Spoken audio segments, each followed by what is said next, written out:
جی P fund پر منافع لینے کے متعلق رہنمائی فرمائیے۔ جی پی فنڈ پر جو منافع ہے نا، آپ کا اوریجنل فنڈ تو اوریجنل ہے، لیکن جو اس پر انٹرسٹ لگتا ہے وہ سود ہے۔ تو آپ جب نکلوائیں گے حساب کر لیں گے کہ سود کتنا لگا ہے، اتنے مہینے میں یا اتنے دنوں میں کتنا سود لگا ہے۔ جتنا سود کا حساب ہے اس کو ایک طرف کر دیں، جو اوریجنل رقم ہے اس کو ایک طرف کر دیں۔ اوریجنل اصل رقم آپ کی ہے اور جو سود لگا ہے وہ اٹھا کر کسی غریب کو دے دیں بغیر ثواب کی نیت کے، کیونکہ اس میں آپ نے تو نہیں لگایا نا، تو اس لیے جان چھوٹ جائے گی۔ دور حاضر میں اناج، گندم وغیرہ کے متعلق اس کی ذخیرہ اندوزی پر شرعی رہنمائی۔ بھائی اس وقت ذخیرہ اندوزی نہ کیجئے جب قحط کا زمانہ ہو۔ قحط کو موجودہ دور میں کیا کہتے ہیں اردو میں؟ بحران کا زمانہ ہو۔ تو بحران کے دنوں میں نہیں ہے، ویسے کوئی نہیں مسئلہ۔ تمام مکاتب فکر رمضان میں مقرر کردہ صبح کے فجر ادا کرتے ہیں اور باقی مہینے میں باقی ادرا۔ یہ کہنا یہ چاہتے ہیں کہ ہمارے کچھ دوست ہر وقت کہتے ہیں صبح کی نماز جلدی پڑھو، تو حنفی رمضان میں تو صبح کی نماز جلدی پڑھتے ہیں، عام دنوں میں دیر سے پڑھتے ہیں۔ حنفیوں کے پاس دلیل ہے بھائی۔ احناف کہتے ہیں عام دنوں میں اللہ کے رسول کے لیے فرمان موجود ہے، ہمیں حضور پاک کا ہمارے لیے فرمان موجود ہے، اسفروا بالفجر فإنه اعظم للأجر۔ جامع ترمذی جلد اول میں ہے کہ صبح کی نماز دیر سے جتنا پڑھو گے، یعنی سورج نکلنے کے قریب قریب اس سے پہلے پہلے، اتنا ثواب زیادہ ہوگا، ٹھیک ہے۔ اور روزے میں رسول پاک علیہ الصلوۃ والسلام سے جلدی پڑھنا بھی ثابت ہے، تو لہٰذا رمضان کا معاملہ اور ہے اور باقی دنوں کا معاملہ اور ہے۔ اولیے لو، یہ پتہ نہیں اب کتنے سوال ہیں، پورے کی پوری اب لیٹر لسٹ لا گئی ہے۔ لاؤ جی بسم اللہ، تو اسے کام پورا کرنا ہی دا مطلب ہے، یہ میں نے بڑا جلدی ختم کرنا تو انا للہ و انا الیہ۔ جو لوگ کہتے ہیں مولوی صاحب موبائل نہ چلائیں، یہ مولویوں کا کام پڑھنا پڑھانا ہے، اس کے بارے میں رہنمائی فرمائیں، تو پھر ٹھیک ہے، یہ طے کر لیں کہ پولیس والے موبائل نہ چلائیں، ان کی ذمہ داری ڈیوٹی ہے۔ آرمی والے موبائل نہ چلائیں، ان کی ذمہ جو ہے نا کیا کہتے ہیں ہدایت ہے۔ اسی طرح پائلٹ موبائل نہ چلائے، اس کے ذمہ جہاز چلانا ہے۔ ڈرائیور موبائل نہ چلائے، اس کے ذمہ گاڑی چلانا ہے۔ ان سب کو چلا دے، صرف مولویاں کھوتی کو ہاتھ لائے بس، یہ مولوی چھوڑیں، ہاں باقی سب رکھیں، خیر ہے۔ بھائی مولوی نماز میں نہ چلائے، ڈرائیور دوران ڈرائیونگ نہ چلائے، پائلٹ دوران پرواز نہ چلائے، اسی طرح ڈیوٹی والے ڈیوٹی کے دوران نہ چلائیں۔ عام دنوں میں چلانا جائز ہے، ہاں جی مولوی نہ چلائیں۔ پتہ نہیں مولویوں کا کیا مسئلہ لوگوں کو پڑا ہوا ہے۔ کچھ لوگ کہتے ہیں دیوبندیوں کے پیچھے عید نماز ہو جاتی ہے، دیوبندی امام کے پیچھے۔ بھائی خالصتاً صحیح امام ڈھونڈیں جس کا عقیدہ اہل حق علماء دیوبند کا ہے، تب نماز پڑھیں۔ ادھر ادھر آپ پڑھیں گے تو میں آپ کو جائز ہونے کی بات نہیں کرتا، میری گردن میں یہ طاقت نہیں ہے یہ جہنم کا پل بن جائے۔ میں مسئلہ کھلا کھلا بتاؤں گا، اہل حق کے پیچھے نماز پڑھیں۔ نماز کے دوران کوئی فون کال آ جائے تو گھنٹی بند کرنے سے نماز نہیں ٹوٹتی، بار بار آئے تو فرما دیں جی ہاں، اگر ایک ہاتھ سے آپ یوں پکڑ کے اس کے کوئی نہ کوئی بٹن وٹن دبا کے اس کی بیل آف کر دیں تو آپ کی نماز ہو جائے گی، نماز نہیں ٹوٹے گی۔ سوال، اگر انسان ایک شادی کیے بغیر شرعی عذر کے دوسری کرنا چاہے تو سسرال والے نہیں مانتے، وقت نکاح طے ہوا تھا، بلا کسی شرعی عذر کے دوسری شادی کرے گا یا نہیں کرے گا؟ کیوں نہیں مانتے؟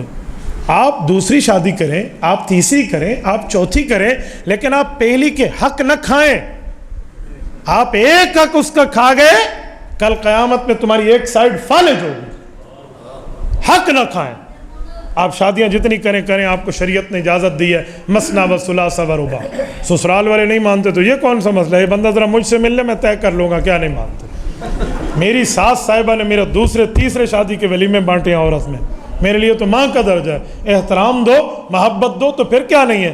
ہاں ہو سکتا ہے آپ نے بیوی کو تانے دیا ہو، اس کی ماں باپ کو گالیاں دی ہو، اس کا دل دکھایا ہو، تو انہیں ہی آکھا جو ہے گرو جی پر نہیں جانے ہو، تو پھر اپنے اخلاق درست کریں، اور اگر یہ بات نہیں ہے تو پھر ان کو شرعی مسئلہ سمجھائیں۔ حضور پاک صلی اللہ علیہ وسلم کا بیٹا حضرت ابراہیم جب فوت ہوئے تو آپ علیہ السلام تیسرے دن تڈے پر بیٹھے ہوئے تھے، ایک صحابی آئے اور جو کی روٹی پہ حضور پاک نے فاتحہ اور کل پڑھ کے یکا کوڑتے پلال ہے، ایک ہی کہیں سے ثابت نہیں ہے یہ بات۔ جو لوگ سر اور داڑھی کے بال ڈیزائن سے بناتے ہیں، بھائی سر اور داڑھی کے بال ڈیزائن سے بنانے کی بات میں حیران ہوں۔ رسول اللہ صلی اللہ علیہ وسلم عن القضا، حدیث پاک ہے سیاستہ کی کہ اللہ کے رسول نے سر کے بال ایک طرف سے بڑے ایک طرف سے چھوٹے قضا کرنے سے منع فرمایا.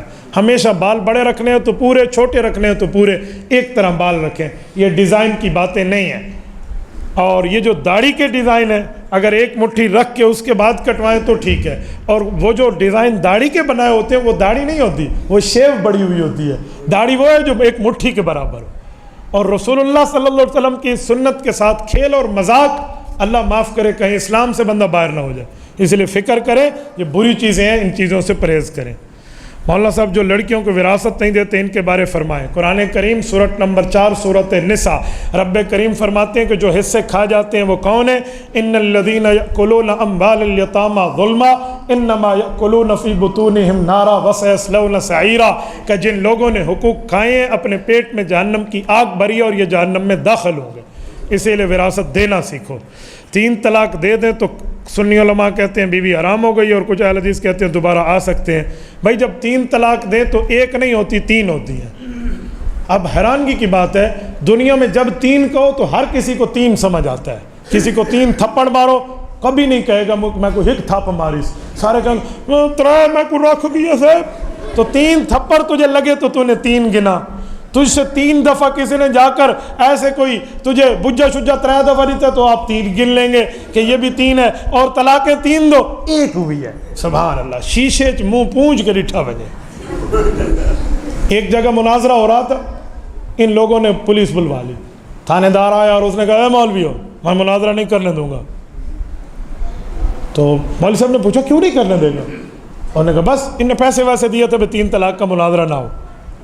تو مولوی صاحب نے کہا اگر میں مناظرہ کروں تو اس نے کہا میں تمہیں جوتے ماروں گا. تو ہمارے مولوی صاحب نے کہا ٹھیک ہے جوتے مار، ہمیں 3 مارنا تو 3 گننا، اسے 3 مارنا تو 1 گننا. انہوں نے کہا کیوں؟ انہوں نے کہا اے طرف پڑے. یہی تو مسئلہ ہے کہ میں کہتا ہوں 3 ہوتے ہیں اور یہ کہتا ہے 3 1 ہوتے ہیں. تو 3 طلاق دیں تو 3 ہوتے ہیں. قرآن کریم میں موجود ہے فَإِن طَلَّقَهَا، قرآن کریم کی پوری آیت چلو پڑھ دیتا ہوں. الطلاق مرتان فامساک بمعروف او تسریح باحسان. رب فرماتے ہیں وہ 2 ہی طلاقیں ہیں جس کے بعد یا بیوی کو رکھ سکتے ہو یا پکا چھوڑ سکتے ہو. فإن طلقها فلا تحل له من بعد حتى تنكح زوجا غيره. تیسری طلاق دے دی تو بیوی پھر آپ کے لیے حلال نہیں ہے. آپ میلاد النبی کو عید کیوں نہیں مناتے؟ میرے بھائی حضور پاک صلی اللہ علیہ وسلم نے 2 عیدیں منائی ہیں، عید الفطر عید الاضحیٰ. حضور پاک نے میرے مطابق تیسری عید نہیں منائی. تو جب نہیں منائی تو میں آپ کو ثبوت کہاں سے دوں؟ جو مناتا ہے اس سے پوچھے کہ حضور نے تو 3 منائی ہے تو 2 منائی ہے تو تیسری کہاں سے لایا؟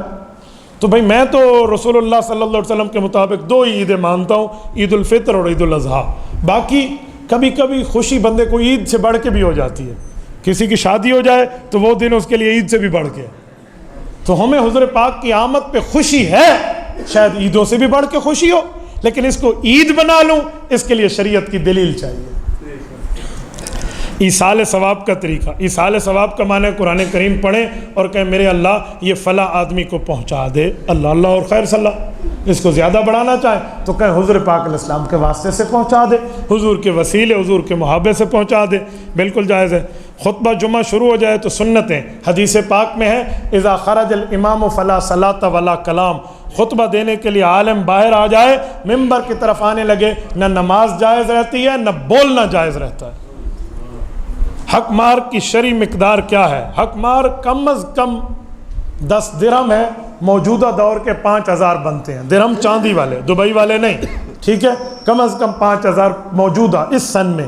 اور بڑا زیادہ سے زیادہ وآتیتم احداہن قنطارا، آپ ایک خزانے کا ڈھیر بھی دے سکتے ہیں، وہ نہیں مسئلہ.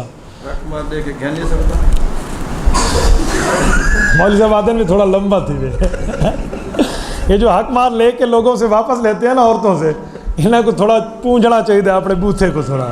جی ہاں کل وہ بھی کشے آکھے بھی میں کوئی بلا لے جاتا وال کام پٹھا پہ ویسی. ہاں نا بیوی نے کوئی گفٹ دیا ہو واپس لے لے خاون سے، تو اسے سیانے ہیں. بسم اللہ کی جگہ 786 لکھ سکتے ہیں تو اس پر ثواب ہوگا. ثواب نہیں ہوگا، ہاں 786 کے ورڈ بسم اللہ بنتے ہیں.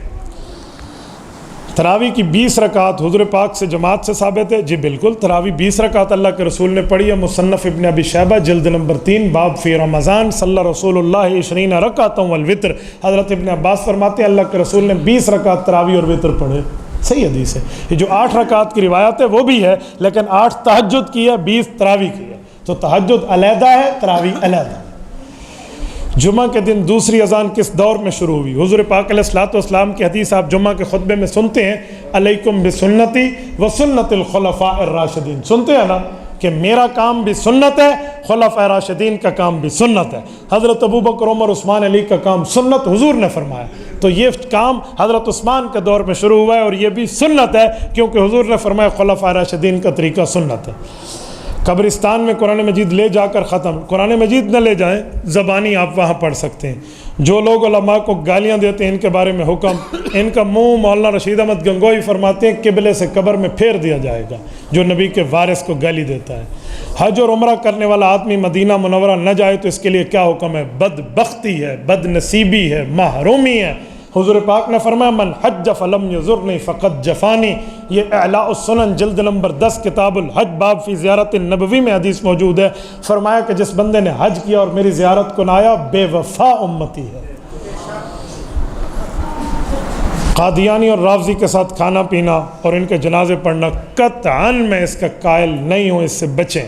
داڑھی مڈانے والے کی امامت، میں داڑھی مڈانے والے کے پیچھے 1 رکعت نہیں پڑھتا، آپ 2 رکعت پڑھنے کی بات کرتے ہیں. صحابہ کرام نے حضور پاک کا جشن منایا تھا، کسی صحابی سے ثابت نہیں ہے. جنازہ دعا ہے، بالکل خود جنازہ دعا ہے. حضور پاک نے جنازے کو بطور دعا پڑھا ہے، اور جو جنازے کے بعد دعا ہے وہ حضور پاک نے قبر پہ جا کے مانگی ہے، وہ حضور پاک سے قبر تک جانا ثابت ہے. امام کا مقام اور مرتبہ کیا ہے؟ امام کا مقام یہ ہے کہ امام اس جگہ ٹھہرتا ہے، نہ اس کے آگے کوئی ہوتا ہے نہ اس کے برابر کوئی ہوتا ہے. فقیہ کسے کہتے ہیں؟ ایکسپرٹ آف دا ہولی شریعہ، دین کے ماہر کو فقیہ کہتے ہیں. جوتے پر پاؤں رکھ کے جنازہ پڑھ سکتے ہیں، ہاں اگر جوتا پلیت نہیں ہے، میلا ہے تو خیر ہے، پلیت نہیں ہے تو پاؤں رکھ کے آپ نماز پڑھ سکتے ہیں، ورنہ جوتا آپ کو اتارنا ہوگا. صبح کی نماز میں سنت فرض سے پہلے رہ جائیں تو جی ہاں، آپ کی صبح کی سنت رہ گئی ہے، آپ کسی کونے، کسی نکر، کسی اوٹ میں جا کر پڑھیں. آپ کو سلام تک ملنے کو امید ہو تو سنت پڑھ لیں، اور آپ کو یہ امید ہو کہ سلام بھی مجھ سے نکل جائے گا اور رکعت بھی نکل جائے گی، پھر آپ نماز فرض پڑھ لیں، امام کے ساتھ مل جائیں. اور سنت سورج چڑھنے کے بعد پڑھیں، سلام کے بعد نہیں، سورج چڑھنے کے بعد، اشراق کے وقت. سود کے پیسوں سے جو حضرات صدقہ کرتے ہیں، سود کے پیسہ حرام ہے، حرام مال صدقہ نہیں ہوتا، یہ گناہ ہے. یہ تو ایسے ہے کوئی کہ میں نے شراب کی خیرات کی ہے، شراب اور پیشاب کی خیرات نہیں ہوتی، وہ حرام ہے. سود کے پیسے سے خیرات نہیں ہوتی، وہ حرام ہے، اس سے بچیں. تو ایک بندے نے مجھ سے کہا کہ آپ سود کے بارے میں کیا کہتے ہیں؟ میں نے کہا قائد ملت اسلامیہ حضرت مولانا فضل الرحمان کے والد قائد ملت اسلامیہ مولانا مفتی محمود رحمۃ اللہ علیہ، اللہ اس کی قبر پہ کروڑوں اربوں رحمت نازل فرمائے.